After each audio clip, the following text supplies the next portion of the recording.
M. Sarkozy démontre dans ces événements qui sont pénibles pour lui, dans la défaite, comme le dit M. Copé de sa majorité, qu'il commande, mais qu'il ne dirige pas. C'est-à-dire qu'il procède comme durant les années donc, qui ont suivi 2007, en ajoutant réformes, un règlement nouveau, mais sans avoir réellement disons, une vue d'ensemble qui permettrait d'harmoniser justement dans le temps ces réformes, de même qu'un processus organique doit tenir compte, disons, de l'accomplissement de certaines étapes pour, disons, bien faire en sorte que le supérieur puisse se développer avec une base solide.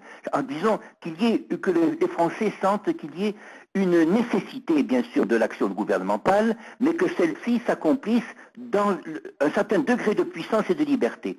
Or, ceci, justement, n'est pas du tout dans la conscience des Français. M. Sarkozy a réagi d'abord aux événements actuels par une sorte d'instinct politique, de défense personnelle. Il a fait mine comme toujours, il soigne les apparences.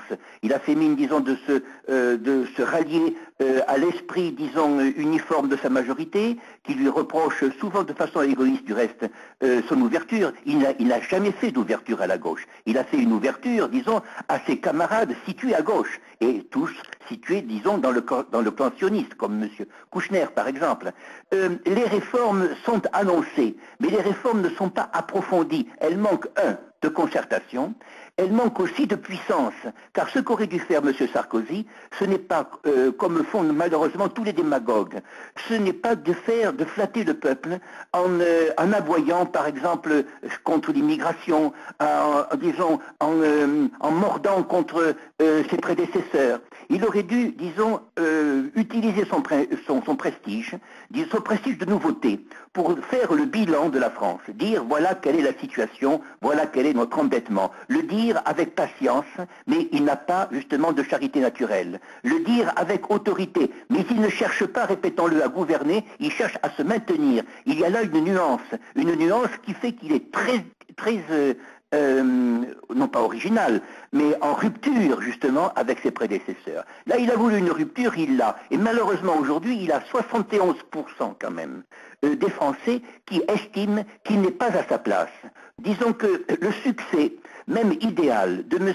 Villepin aujourd'hui, qui est annoncé comme futur candidat, il participe aussi de ce goût du changement des Français, mais il veut signifier par là que M. Sarkozy n'occupe pas le lieu pour lequel il a été nommé. C'est un homme qui ne tient pas sa place, selon la juste expression française, disant qu'il vit sur du vide, il s'agite dans ce vide, et bien sûr, ceux qui en souffrent, c'est naturellement la France, et ceux qui naturellement l'ignorera et tendra à ignorer la France, c'est bien sûr la construction européenne, contre laquelle, avec sa ministre, Madame Lagarde, évidemment, il s'est dressé l'autre jour par des attaques absolument grotesques contre le succès de l'Allemagne.